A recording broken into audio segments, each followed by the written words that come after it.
Welcome back to my another blog. अनि आजको ब्लगमा चाहिँ म फ्रेन्च फ्राई बनाउन गइरहेको छु, मतलब आलु फ्राई अथवा अनि पहिला मैले आलु लिएको छु यहाँ। अब यो आलुलाई तास्ने हो।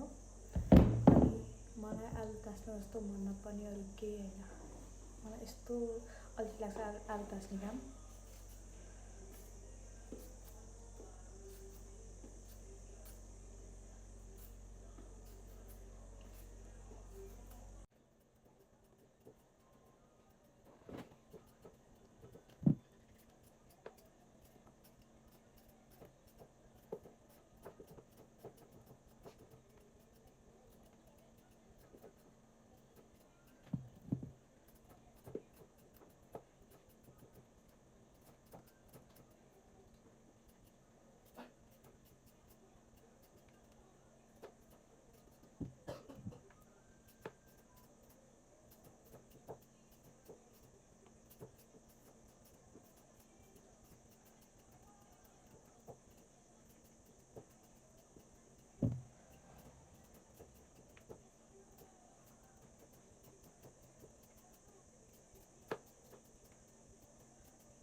ओके गाइज, अब यसलाई काटौँ।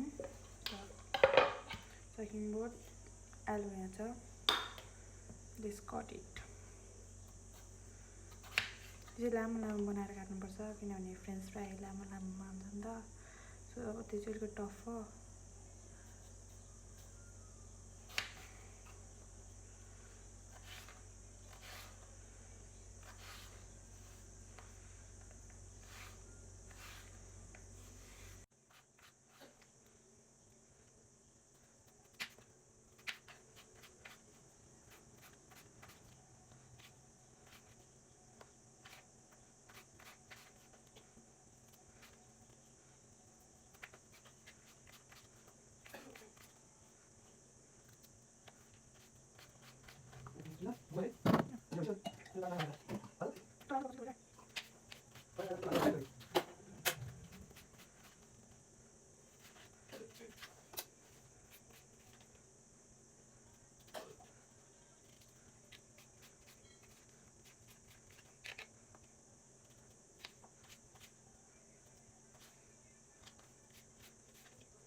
गाइस, यसलाई म फेरि एकचोटि पखाल्छु राम्रोसँग अनि यसलाई म नि तेलमा तार्छु।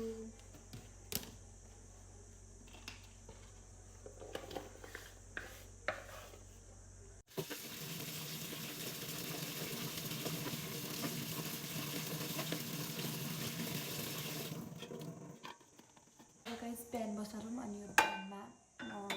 तेल हाल्छु। तातेपछि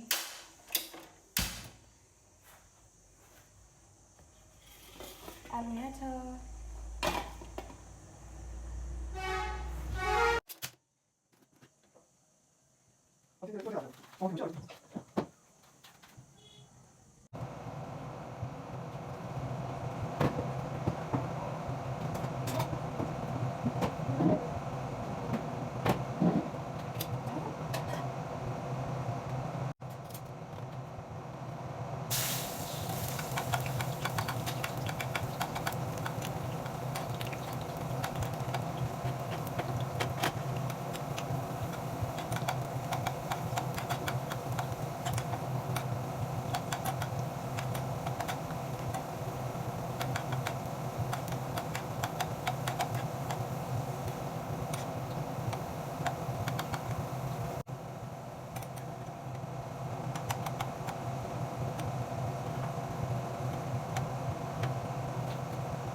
गाइस मैले चाहिँ होइन आलु चिप्स बनाउँछु भनेर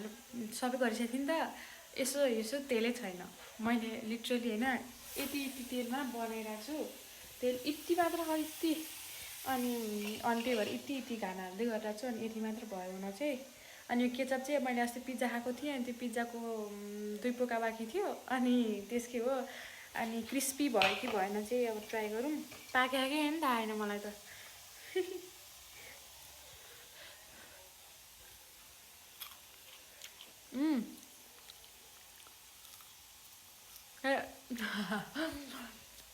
क्रिस्पी चाहिँ भएन म पाकेको छ है तेल चाहिँ लास्ट थोरै भयो क्या थोरै तेलमा मैले बनाएको छु आलु फ्राई त्यही भएर त्यस्तै भइहाल्यो अनि मिठो चाहिँ एकदम मिठो भयो म अब यसलाई पनि होइन एकदम यसरी भाँडा उल्टाइ गरेर नै म यसलाई पकाउँछु अनि तर यत्रो बाँकी छ मैले कसरी बनाउने मलाई थाहा छैन गाइस अनि यो सजिलो काम त होइन यति तेलमा आलु पकाउनु अनि आलु पाकेन भने सिद्धिहाल्यो नि जिन्दगी आलु चाहिँ पाक्न चाहिँ धेरै बेर लाग्छ तेलै छैन तेल सिद्धि चाहिँ यति मात्रै रहेछ अब यसमै म ट्राई गर्दै जान्छु राम्रो हुन्छ होला गाइस मैले यो तेल यति मात्र तेलमा भयो नि बनाइरहेको छु नि अनि यो सेकेन्ड लटपछि त तेल सिद्धिन्छ अनि कसो बनाउने म त अब यति बनाउँछु अनि पछि आलु राखिदिन्छु अनि अब दाइ मम्मी जानुहुन्छ त्यति बेला आउँदाखेरि बजारबाट तेल ल्याऊ भन्छु अनि त्यही तेलमा बनाउँछु अब यो सेकेन्ड लटपछि तेल सिद्धिन्छ यति नै छैन यो त राम्रोसँग पाकै पाकेन भने डर लागिरहेको मेरो भाग्य मैले भने चाहिँ यही बनाउनलाई लास्टमा ल आज टोस्ट खान्छु भने होइन ब्रेडहरू ल्यायो अनि पछि आएर बनाउन सुरु गर्नलाई हुन्छ अन्डा हुँदैन यस्तो रिस उठ्छ त्यो पछि त अनि के अरे आज भुटिया भात खान्छु भन्यो होइन भुटिया भात खान्छु बिहानको भात बाँकिरहेको हुन्छ नि त धेरै जस्तो अनि भुटिया भात खान्छु भन्यो अनि आलु सालु प्याजहरू सबै काटेर राख्यो अनि अन्डाहरू पनि पुरै घोलेर राख्यो भातै हुँदैन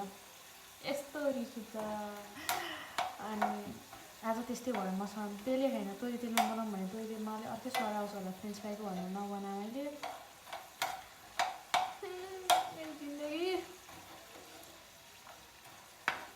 अब यसलाई चाहिँ म जसरी भने बनाउँछु अनि रातो नै बनाउँछु यसलाई म अनि क्रिस्पी पनि भएको छैन अब होइन मैले बनाउँथेँ होइन क्रिस्पी बनाउँथेँ तर अहिले खाजा जानु ढिला भइसक्यो खाजा खाएर मम्मी जानु हो ढिला भइसक्यो भनेर छिटो बना भन्नु थाहा क्या दाइले त्यही भएर मैले छिटो बना भएर नि हो नत्र सेफ पनि फेरि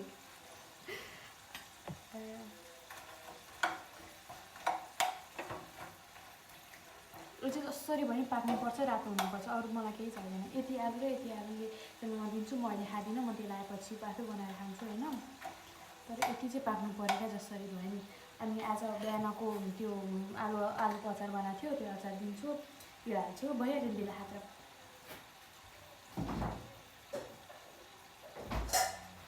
आलुको अचार छ है त्यो आलुको अचार यति हालिदिन्छु यहाँ छेउमा त्यसले खानु चाहिँ खाँदैन होला यति हालिदिन्छु अचार यस्तो अचार राम्रो छ त कहाँ रुच्छ र रुच्दैन नि